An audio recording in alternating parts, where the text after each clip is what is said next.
မင်္ဂလာပါဗျဒီနေ့ဆွေးနွေးသွားမယ့်ခေါင်းစဉ်ကတော့ရိုးရိုးဂီယာဘိန်းရဲ့ကလောင်ဖွဲ့စည်းပုံကိုနှစ်မျိုးခွဲပြီးတော့ဆွေးနွေးသွားမှာဖြစ်ပါတယ်ပထမတစ်မျိုးကကလောင်တစ်ခုပဲပါတဲ့စနစ်ပါ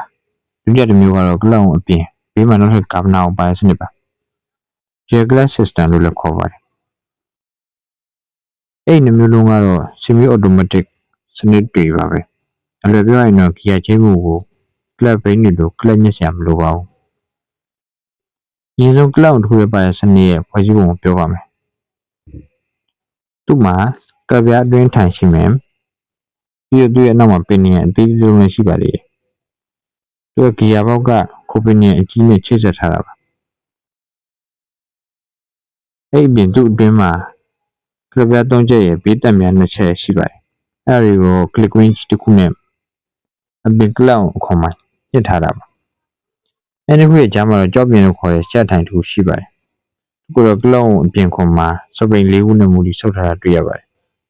သူကတော့အင်ဂျင်ရဲ့ crankshaft နဲ့ချိတ်ဆက်ထားတာပါတော်လေးနားရှုပ်သွားကြပြီထင်ပါတယ်ဒီစနစ်ကိုတရုတ်ဘင်းကြီးမှာပဲအများဆုံးတွေ့ရမယ်လို့ယူဆပါတယ်ကျွန်တော်မြင်ပေါ်တာဒီလိုရဲ့အမြင်ကိုလည်းပုံမှန်ရေးရရပါတယ်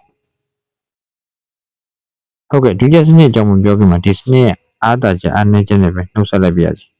ပြည်ဝင်စီတော့တတ်တာမင်းဂီယာချင်းတဲ့ခါမှာညဉ့်ညွှန်းမှုတော့သိမရှိတော့ဘူးပေါ့ညီကိုရဲ့အမြင်တွေကဗျ